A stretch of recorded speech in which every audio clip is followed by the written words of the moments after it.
ಬರ್ತೀನಿ. ಒಳ್ಳೆ ಮಾತಾಡ್ತೀಯ. ನಿಮ್ಮ ಸಮಸ್ಯೆಯನ್ನ ಕೇಳಿದ ಕ್ಷಣ ಇದೊಂದು ದೊಡ್ಡ ಸಮಸ್ಯೆಯೇ ಅಲ್ಲ. ಈ ಸಮಸ್ಯೆಯನ್ನ ಬಗೆಹರಿಸಿದ್ದೆ ಹೌದಂತಾದ್ರೆ ನೀವು ಉಳ್ಕೊಳ್ತೀರಾ? ಖಂಡಿತ. ಪ್ರೀತನ ಬಿಟ್ಟಿರಲಾರಯ್ಯ ನೀರೇ, ಆತನ ಬದಲಿಗೆ ನಾನು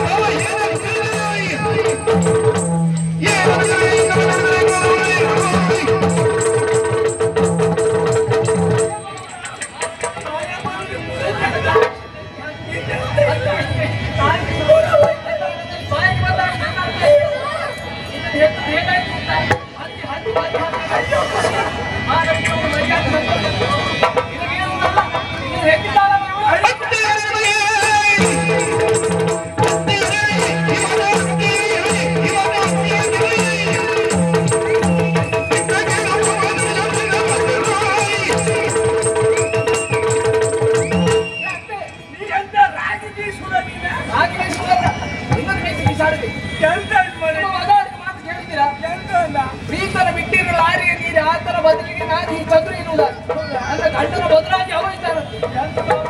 ನೀವು ನಿನ್ನ ಮಗನ ಹೆತ್ತದ ಹೇಗಾಯ್ತು? ಹತ್ತಿ ಹತ್ತಿ ಮರಿ ಹಾಕಬೇಕಾಯ್ತು.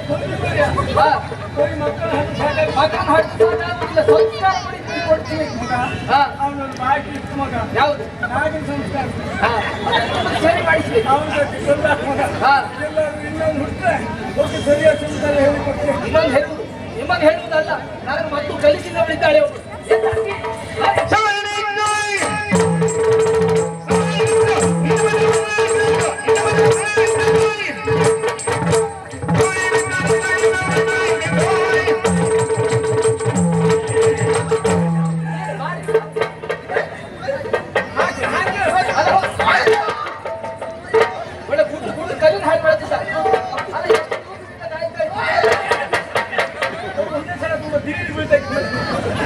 ಅಲ್ಲ ಈ ಅಕ್ಕನಿಗೆ ಒಂದು ಮಂಗಳಾರತಿ ಮಾಡುವುದಕ್ಕೆ ಎಷ್ಟು ದಿವಸದಿಂದ ಕಾಯ್ತಾ? ರಾಶಿ ಹಾಕುವುದಲ್ಲ, ನೀವು ಮಾಡಿದಂತ ಹೇಗೆ ಕಾರ್ಯಕ್ಕೆ ಅರೆ ಕ್ಷಣವು ನಾನು ಇಲ್ಲಿ ನಿಲ್ಲುವುದಿಲ್ಲ. ನಾನು ಈಗಲೇ ಹೊರಗೆ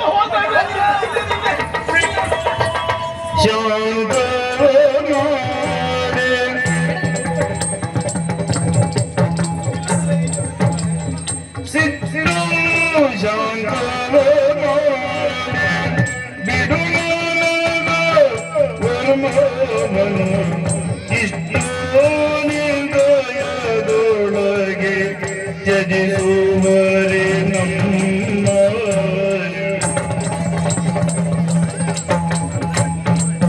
ತರದಮೂಡನು ಅವನು ಹರಿಯದೋಡಿದನು.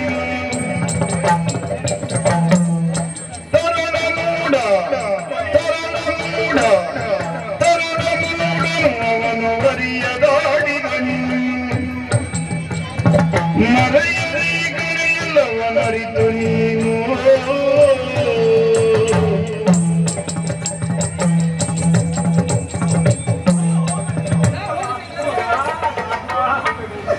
ಸಿಟ್ಟು ಶಾಂತವ ಮಾಡು ಮಗ, ಬಿಡು ಮನದ ವರ್ಮೋ ಮಗ. ಅದು ಸಿಟ್ಟು ಮಾಡಿದ ಮಗ ನೀನು ಇವತ್ತು ಸಿಟ್ಟು ಮಾಡ್ಕೊಂಡು ಹೋದದ್ದೇ ಹೌದಾದ್ರೆ ನಾಳೆ ನಾಳೆಗಳಿಗೆಲ್ಲ ಏನ್ ಹೇಳುದಿಲ್ಲ ಮಗ.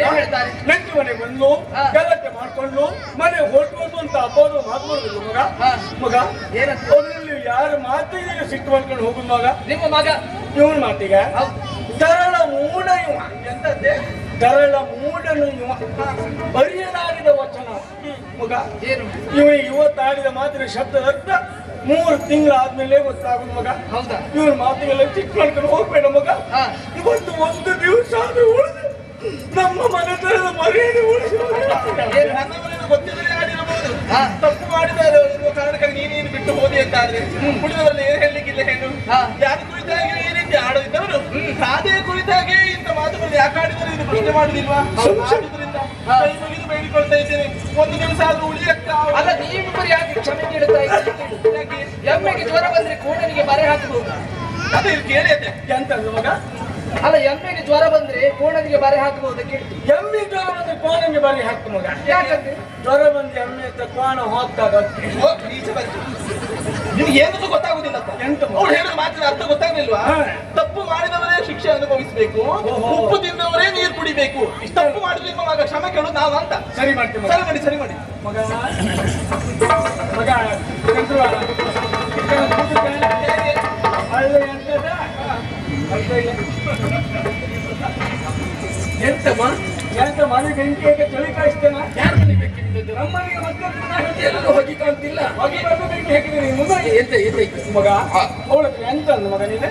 ಪ್ರೀತನ ಬಿಟ್ಟಿರಲಾರಯ ನೀರೇ ಆತನ ಬದಲಿಗೆ ನಾನೇ. ಮುಚ್ಚುವ ಎಲ್ಲಿಗೆ ಮಗ? ಯಾಕೆ ಆಗಿದ್ದು ಮಾತು ತಪ್ಪು ಮಗ. ತಪ್ಪು ಮಾತಾಯ್ತು. ನಿನ್ನೆಲೆ ನಾನು ಕೇಳ್ತೆ ಮಗ. ಓ ಈ ಪ್ರಾಯದ ಹುಡುಗ ನಿನ್ನ ಹತ್ರ ಬರ್ತಾನೆ.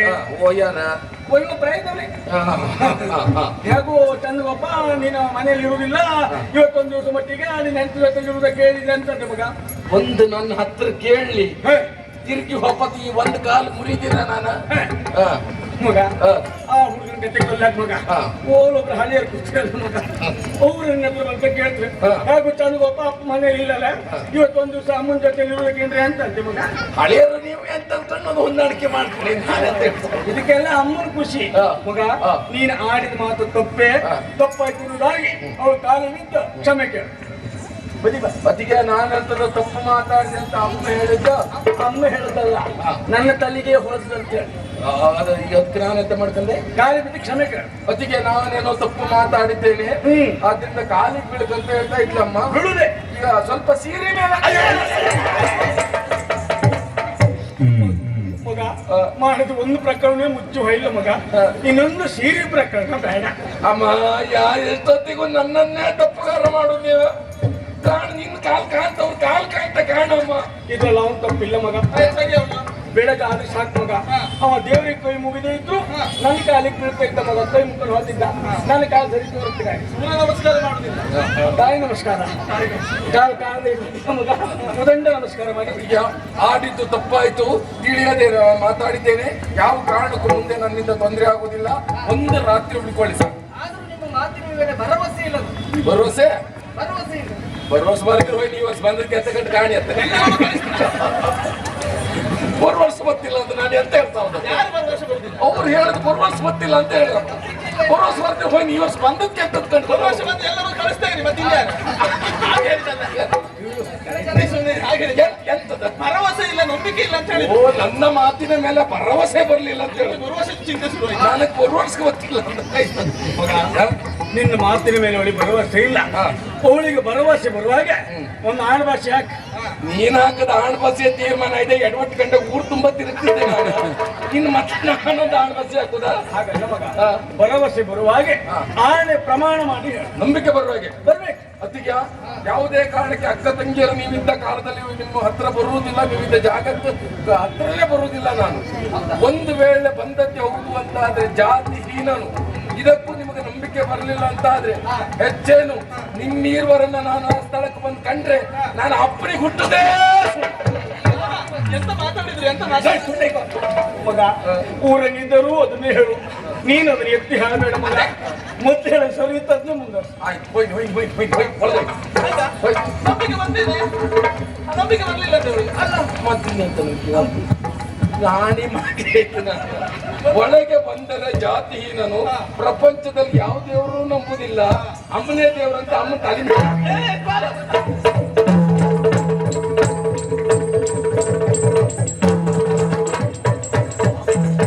ಒಳ್ಳೆ ನಾಯಿ ಮರಿ ಅಲ್ಲಾಗಿತ್ತು ನೀನ ಮಗ ಅಮ್ಮ.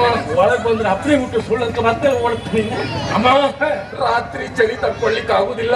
ಬೇಷ್ ತಡ್ಕೊಳ್ಳಿಕ್ಕೆ ಏನಾದ್ರೂ ಬೇಕಮ್ಮ, ಅದಕ್ಕೆ ಒಳಗೆ ಹೋಗ್ತಾ ಇದ್ದೇನೆ. ಮಗ ಚಳಿಗೆ ಹೊದಲಿಕ್ಕೆ ಏನಿಲ್ಲ ಅಂತ ತಲೆ ವಿಷಯ ಮಾಡ್ಬೇಡ ಮಗ. ಮತ್ತೆ ಓಲ ನ್ಯಾಯ ಮಲಿಕಂ ಗೋಣಿ ಇತ್ತೆ, ಅದು ನೀನು ಹೊತ್ಕೊಂಡ್ ಮಲಿಕೋ. ನಾಯಿ ಮಲಿಕಂ ಗೋಣಿ ನಾನ್ ತಕೊಂಡ್ರೆ ನೀ ತಲೆಡಿಗೆ ಎಂತ ಮಾಡ್ತಾರೆ? ನಂಗೆ ಬೇರೆ ವ್ಯವಸ್ಥೆ ಇತ್ತು, ಅದಿ ಅಂತ ಮಾಡೋದಕ್ಕೆ. ಸರಿ ಕಾಂಬ ಗೋಣಿಯಲ್ಲಿತ್ತು ಮೂಸ್ಕೊಂಡು ಇಂದಿನ ರಾತ್ರಿ ಬಹಳ ಉದ್ದಾಗುಂಟು. ಎಷ್ಟೇ ನೋಡಿದ್ರು ಬೆಳಗಾಗುದಿಲ್ಲ. ಆಚೆ ಈಚೆ ಮನೆಗೆ ಹೋಗಿ ಸೂರ್ಯ ಇದ್ದೆ ಹುಟ್ಟಿದ್ದ ನೋಡ್ಕೊಂಡು ಬರಲ್ಲ. ಸೂರ್ಯ ಇರುವುದು ಒಬ್ಬನೇ ಚಂದ್ರ ಇರುವುದು ಒಬ್ಬನೇ ಮಗ. ಊರಿಗೆ ಒಮ್ಮೆ ಬೆಳಕಾಗುದು ಒಮ್ಮೆ ರಾತ್ರಿ ಆಗುದು ಮಗ. ಹೌದಾ? ಅದೇ 2-3 ಸೂರ್ಯ 2-3 ಚಂದ್ರ ಒಟ್ಟಿಗೆ ಕಾಣಬೇಕು. ಎಲ್ವೈಕಮ್ಮ ಗರ್ಗರಿ ಮಾಡ್ಲಿಕ್ಕೆ ವೈಪ ಗೊತ್ತೇ ಹೇಳಮ್ಮ.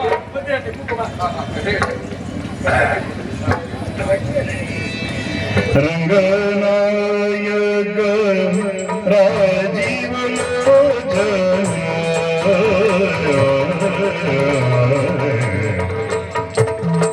ರಂಗನಾಯಕ ರಾಜೀವ ರಮಣನೇ ಬೆಳಗಾಯ್ತು ಕೇಳಿನ ಈ ಪದ್ಯ ಬೇಡ ಮಗೋತ್ರ ಬೇಡ. ರಂಗನಾಯಕ ರಾಜೀವಲೋಚನ ರಮಣ ನೀ ಬೆಳಗಾಯ್ತು ಎನ್ನುವಾಗ ಪದ್ಯ ಹೇಳಿದ್ರೆ ಎಂತ ಗೊತ್ತ, ನಮ್ಮಲ್ಲಿ ಕೊನೆ ಕಾಲಕ್ಕೆ ಜಾಗ ಇಲ್ಲ. ಆಚೆ ಮನೆಯವರೆಲ್ಲ ಎತ್ಕೊಂಡು ಓಡೋಡತ್ರ. ಸುಬ್ಬಮ್ಮನ ಗಂಡ ಮನೆ ಬಿಟ್ಟು ಹೋಗಿ ಕೆಲವಾರು ವರ್ಷ ಆಯ್ತ. ಮನೆಗೆ ಬಂದು ಹೊಲ್ಕೊಂಡಿದ್ದ ಸುಬ್ಬಮ್ಮ ಎಬ್ಬಿಸ್ತಾ ಇದ್ರು ಅಂತ ಅರ್ಥ. ಆ ಪದ್ಯ ಬೇಡ. ಮೆಲ್ಲ ಮೆಲ್ಲನೆ ಯಾರಿಗೂ ಕೇಳಿದಾಗ ಮೆಲ್ಲ ಹಿಡಿಸ ಮೆಲ್ಲ ಮೆಲ್ಲ ಮೆಲ್ಲನೆ ಬಂದನೆ ಗೋಪಮ್ಮಗೆ ಮೆಲ್ಲ ಮೆಲ್ಲನೆ ಬಂದನೆ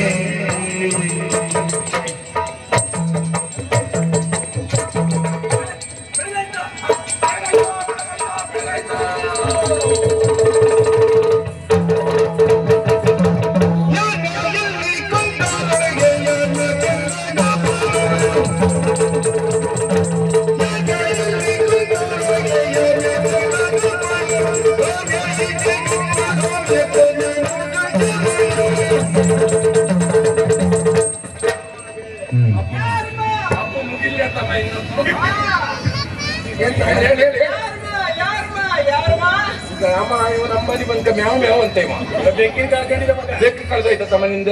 ಹಾಗಲ್ವೇ ಅಲ್ಲ. ಮತ್ತಿನ್ನೆಂತದ ಕುಂತವರಲ್ಲಿ ಚಂದಗೊಬ್ಬ ಯಾರು? ಯಾರ್ಮಿಯ ಇಲ್ಲಿ ಕುಂತವರೊಳಗೆ ಚಂದ ನಿನ್ ಕಣ್ಣಿಗೆ ಎಂತ ಎತ್ತು ಮೆಟ್ಟಿದ್ದೀನ ನಿನಗೆ? ಮನೇಲಿ ಇರುವುದೆಷ್ಟೇನೆ ನಾವು ಇಬ್ಬರು. ಗಂಡಸ ಎಷ್ಟು ಹೆಂಗಸೆಷ್ಟ ನೋಡೋಣ. ನೀನ್ ಕೇಳಿ ಇಲ್ವಾ?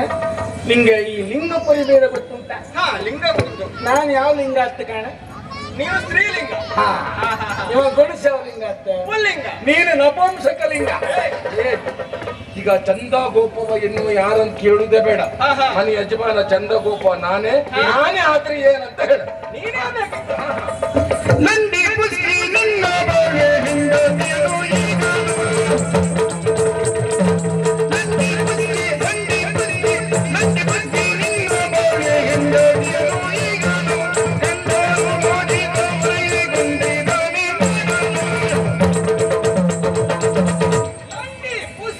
ಅಯ್ಯೋ ಏನ್ ಹೇಳ ಏ ಭಗವಂತನ.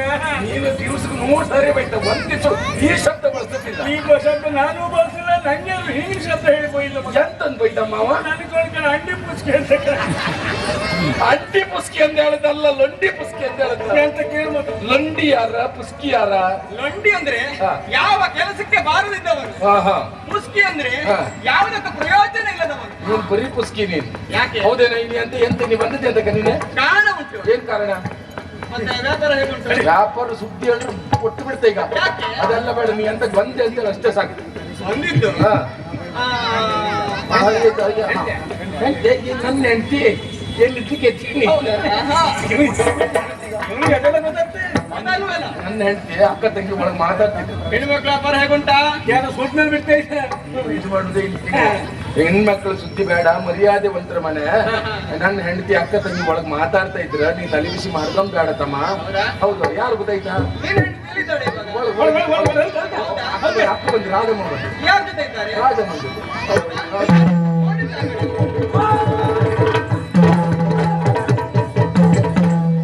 ಮಗ ಏನೋ ಒಂದು ಹೆಚ್ಚು ಕಡಿಮೆ ಆಗಂತಾಗ್ತದೆ. ಹೌದು ಮಗ. ಅದಕ್ಕೆ ಚಂದ್ರ ಒಳ್ಳೆ ರೀತಿ ನೋಡ್ಕೊಂಡ್ಲ ನಿನ್ನ ಯಾರು? ನಿಮ್ಮನ್ನ. ಅಯ್ಯೋ ನಾನು ಈಗ ಬರ್ತಾ ಇದ್ದೇನೆ ಮನೆಯಿಂದ. ವಯಸ್ಸಿಗೆ ಅಂತ ಮಾಡಿ ಹಾಕಿಲ್ಲ ನಿಮ್ಗೆ. ಅಯ್ಯೋ ಏನು ಇದು? ಮಗ ಬಂದಷ್ಟೇ. ಯಾರು ಮನೆ ಏ ಮಗ ಮಾತು ಆಮೇಲೆ ಆಗ್ಬಹುದು ಮತ್ತು ಒಳಗೆ ನೋಡು.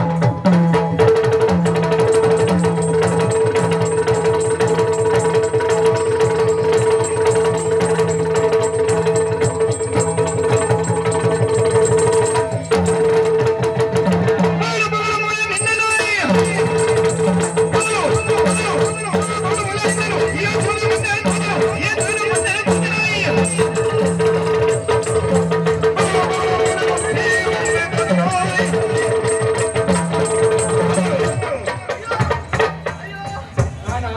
ತುಳಿಸಿದಮ್ಮ ನಿಂದು ಗಾಡಿ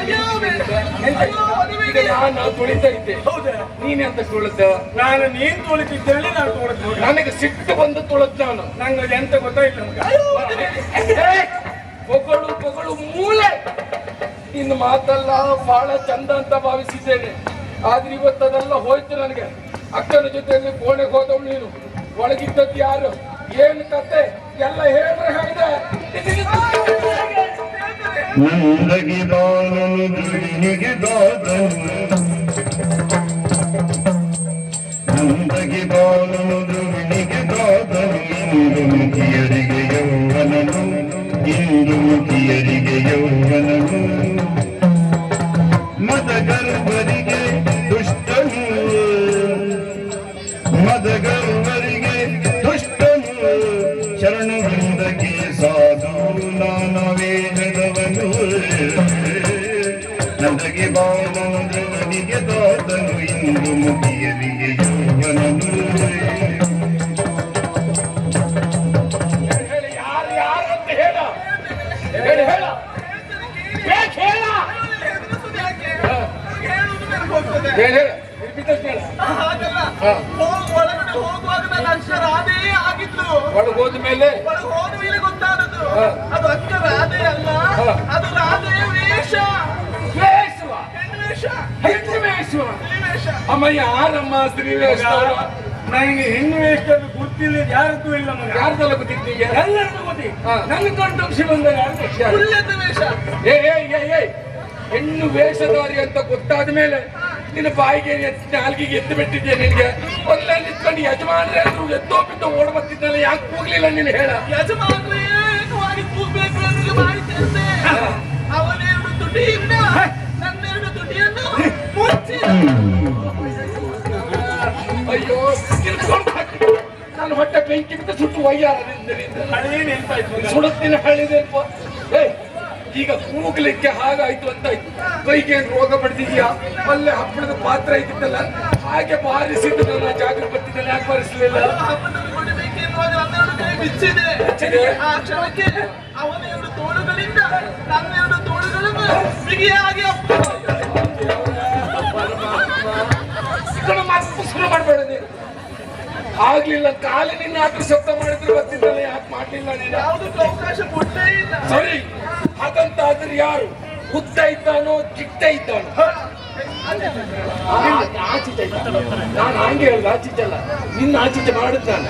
ಅದೆಲ್ಲ ಬೆಳ್ಳಗಿದ್ದ ಗೊತ್ತಿದ್ಲು, ಇಷ್ಟ ಅಷ್ಟಲ್ಲ, ನೋಡ್ದಕ್ಕೆ ಹೇಗಿದ್ದಾನೆ ಅಂತ ಹೇಳಿದ್ರೆ ಹೇಳಿದೆ. ಏನಾದ್ರೂ ಮುಚ್ಚಿಟ್ಟಕ್ಕೆ ಹೌದು ಅಂತ ಆದ್ರೆ ಕುಳ್ಳಗಿದ್ದಾನೆ ಎನ್ನುವಾಗ ಹೇಗೆ ನೋಡುವಾಗ ಎತ್ತರವಾಗಿದ್ದಾನೆ, ಎತ್ತರವಾಗಿದ್ದಾನೆ ಎನ್ನುವಾಗ ಆಲೋಚನೆ ಮಾಡುವಾಗ ಕುಳ್ಳಗಿದ್ದಾನೆ, ದಪ್ಪಗಿದ್ದಾನೆ, ತೆಳ್ಳಗಿದ್ದಾನೆ, ಕಪ್ಪಗಿದ್ದಾನೆ. ಅಯ್ಯೋ, ಅವನ ಸಂಬಂಧವನ್ನು ತಿಳಿಬೇಕು ಅಂತಾದ್ರೆ ಮಾವನಿಗೆ ಮಾವನಂತೆ, ಭಾವನಿಗೆ ಮಾವನಂತೆ, ಅಣ್ಣನಿಗೆ ತಮ್ಮನಂತೆ, ತಮ್ಮನಿಗೆ ಅಣ್ಣನಂತೆ, ಚಿಕ್ಕಪ್ಪನಿಗೆ ದೊಡ್ಡಪ್ಪನಂತೆ, ದೊಡ್ಡಪ್ಪನಿಗೆ ಚಿಕ್ಕಪ್ಪನಂತೆ. ಒಂದೇ ಒಂದು ಮಾತಲ್ಲಿ ಹೇಳಬೇಕು ಅಂತ ಆದ್ರೆ ಈ ಪ್ರಪಂಚದಲ್ಲಿರುವ ಎಲ್ಲರಿಗೂ ಅವನೇ ನಾಥನಂತೆ, ಅವನೇ ಗಂಡನಂತೆ. ಗಂಡು ಸುಟ್ಟು ಈಗ ಭಯ. ಗಂಡ ಎಲ್ಲರಿಗೂ ಗಂಡ. ಎಲ್ಲರಿಗೂ ಅವನೇ ಗಂಡ. ಓ ಅವನಿಗೂ ಗಂಡ, ಇವನಿಗೂ ಗಂಡ, ಅವನಿಗೂ ಗಂಡನೇ, ಅವನಿಗೂ ಗಂಡ, ಭಾಗವತರಿಗೆ ಎಂತದ, ನನಗೆ ಎಂತದ, ನಿನಗೂ ಗಂಡ, ನಿನಗೆ ಎಂತದ? ನಿನ್ನ ಗಂಡ, ನಾನು ಇರುವವರೆಗೆ ನನಗೂ ಗಂಡ ಸಾಧ್ಯ. ಅವರಿವರ ಕತೆ ಅಂತಿರಲಿ. ನನ್ನ ಹಳಿ ಅಮ್ಮನಿಗೆ ಅಂತಂತ ಹೇಳ, ಹೆಂಗೆ ಅಂತ ಹೇಳ. ಈ ಹಳೆ ಅಪ್ಪನಿಗೂ ಅವನೇ ಗಂಡ.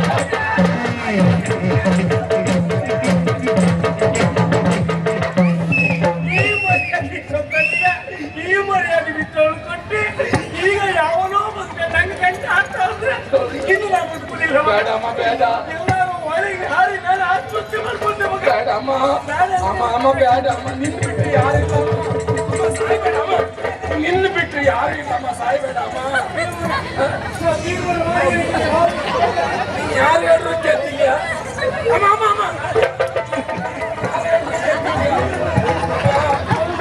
ಅಮ್ಮ, ಸಾಯ್ಬೇಡಮ್ಮ.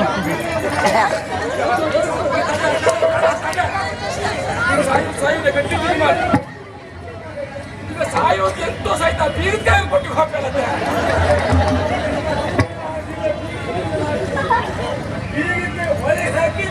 ಅತ್ತೆ ನೀವು ಒಬ್ಬರೇ ಸಾಯೋದಕ್ಕೆ ಹೋಗ್ಬೇಡಿ. ಕಷ್ಟಕ್ಕೆ ನಾನು ಸಾಯಿ ಅಂತ ಹೇಳ್ತಾ ಇದ್ದೀನಿ. ಅಮ್ಮ ಬೇಡಮ್ಮ.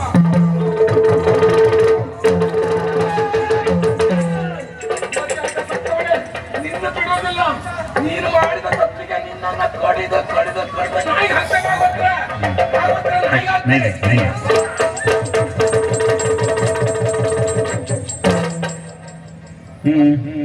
ಭಾಗವತ್ರೆ ಸಿಟ್ಟಿನ ರಭಸದಲ್ಲಿ ಒಂದು ಮಾತಾಡ್ಬಿಟ್ಟೆ, ಕಡಿದು ನಾಯಿಗೆ ಹಾಕ್ತೆ ಅಂತ ಹೇಳಿ. ಕಡಿದು ಇವಳನ್ನು ಕಡಿದು ನಾಯಿಗೆ ಹಾಕ್ರೆ ಅಂತ ಹೇಳಿ ಭಾಗವತ್ರೆ. ಇವಳ ಮಾಂಸ ಬೀದಿ ನಾಯಿಗಳೆಲ್ಲ ತಿಂತಾವೆ. ಈ ವರ್ಷದೊಳಗೆ ಹಂತಿಗಳೇ ನಾಯಿ ರಗಳಿ ತಡ್ಕೊಳಕ್ ಆಗ್ತಿಲ್ಲ ಭಾಗವತ್ರೆ. ಎಲ್ಲಿಯಾದ್ರೂ ಇವಳು ಮಾಂಸ ತಿಂದ್ರೆ ವರ್ಷ ಇಡೀ ಅವ್ರು ರಗಳಿ ಪ್ರಾರಂಭ ಆಗ್ತದೆ. ಆದ್ರಿಂದ ಇವತ್ತು ನಾಯಿಗೆ ಹಾಕೋದಿಲ್ಲ ಭಾಗವತ್ರೆ. ಇವಳನ್ನು ಸಮುದ್ರ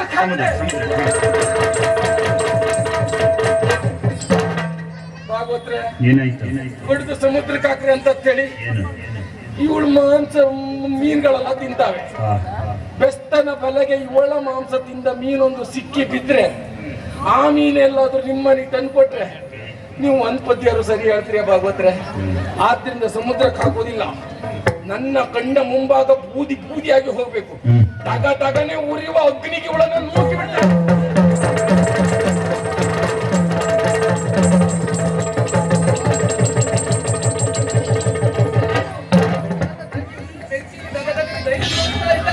ಅವಳನ್ನು ಕಳೆದುಕೊಂಡು ನಾ ಯಾವ ಕಾಲಕ್ಕೂ ಬದುಕುತ್ತಿಲ್ಲ. ನಾನು ಕೂಡ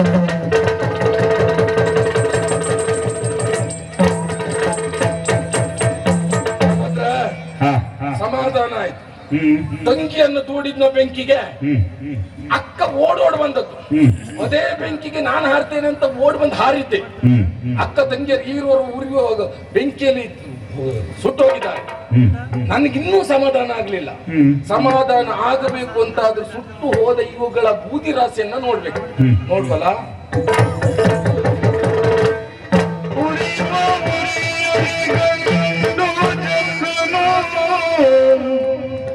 मेरे पीतांबर चतुर्भुज करणी शंकर चक्र कर पद्मदेगी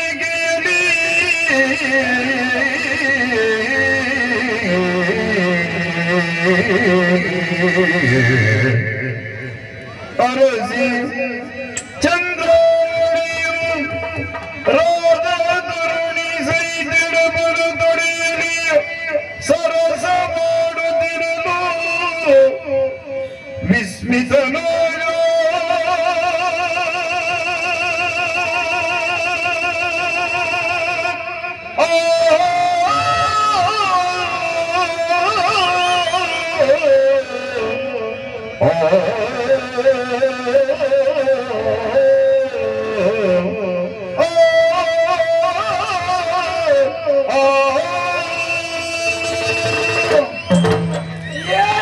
ಕಾಣ್ತಾ ಇದ್ದೇನೆ. ನಾನು ಚಂದ್ರಾವಳಿಯನ್ನು ನಾನು ನನ್ನ ಕೈಯಾರೆ ಅಗ್ನಿಗೆ ನೂಕಿದವ.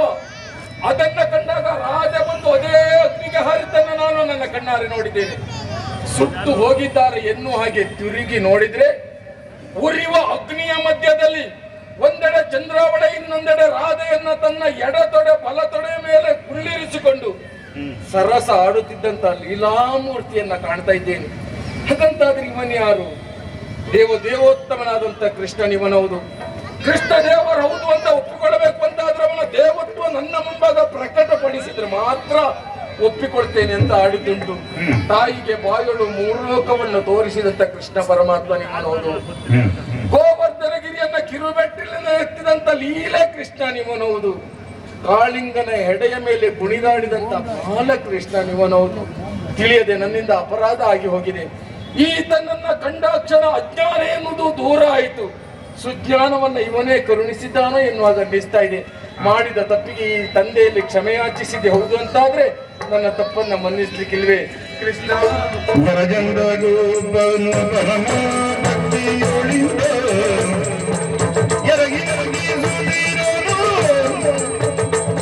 ಕರುಣಾ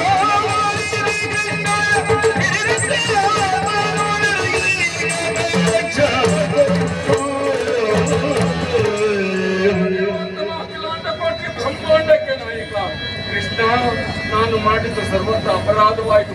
ನನ್ನ ತಪ್ಪನ್ನು ಮನ್ನಿಸಬೇಕು ತಂದೆ.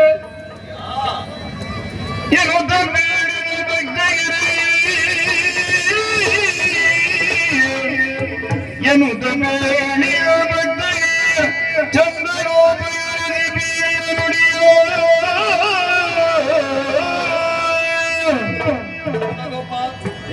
ಇಲ್ಲಿಯವರೆಗಾಗಿ ಅಜ್ಞಾನ ಎನ್ನುವಂತ ಅಂಧಕಾರ ನಿನ್ನನ್ನು ಆವರಿಸಿಕೊಂಡಿತ್ತು. ನನ್ನ ಈ ವಿರಾಟ ರೂಪವನ್ನ ಕಾಣುತ್ತಾ ಇದ್ದ ಹಾಗೆ ಅಜ್ಞಾನವೆಲ್ಲವೂ ದೂರವಾಗುವ ಮುಖೇನವಾಗಿ ಸುಜ್ಞಾನವೆನ್ನುವುದು ಆವರಿಸಿಕೊಂಡಿದೆ.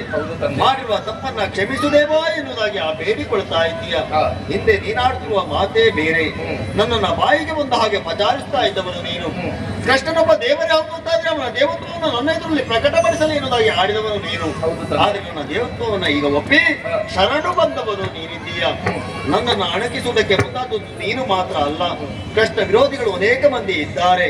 ಕೃಷ್ಣನೊಬ್ಬ ಹೆಣ್ಣು ಮಕ್ಕಳ ಹುಚ್ಚ ಎನ್ನುವುದಾಗಿ ಆಡುತ್ತಾರೆ. 7 ವರ್ಷದ ಮಗುವಿಂದ ಹಿಡಿದು 80 ವರ್ಷದ ಮುದುಕಿಯೂ ಸಹ ಕೃಷ್ಣನ ಸಾಂಗತ್ಯವನ್ನು ಬಯಸ್ತಾರೆ ಎನ್ನುವುದಾಗಿ ಆಡುತ್ತಾರೆ. ಹಾಗಾದ್ರೆ ಅದರ ಅರ್ಥವನ್ನು ತಿಳಿದವರು ಅವರಲ್ಲ. 7 ವರ್ಷದ ಮಗುವಿಂದ ಹಿಡಿದು 80 ವರ್ಷದ ಮುದುಕಿಯೂ ಸಹ ಕೃಷ್ಣನ ಸಾಂಗತ್ಯವನ್ನು ಬಯಸ್ತಾರೆ ಅಂತ ಆದ್ರೆ ಅದು ದೇಹದ ಸಂಬಂಧವಲ್ಲ, ದೇವ ಜೀವದ ಸಂಬಂಧ. ಆಗಲಿ ಅಂತೆ.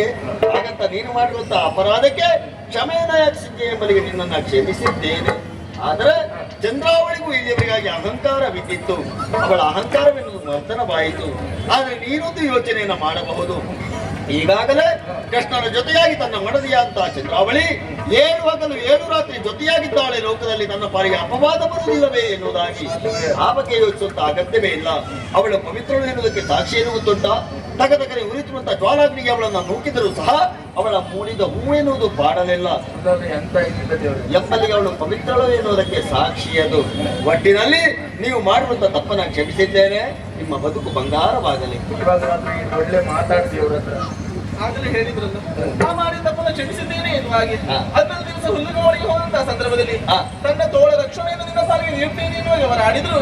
ಅದರ ಅರ್ಥ ನನಗೆ ಆಗಲಿಲ್ಲ. ಕಷ್ಟದಲ್ಲಿರುವ ಭಕ್ತರನ್ನು ಕಾಪಾಡುವುದಕ್ಕೆ ಇದ್ದಂತ ತೋಳದ ಇದು ನನಗೆ ಚೆನ್ನಾಗಿ ಅರ್ಥೈಸಿಕೊಂಡೆ. ಈ ಪ್ರಪಂಚದಲ್ಲಿ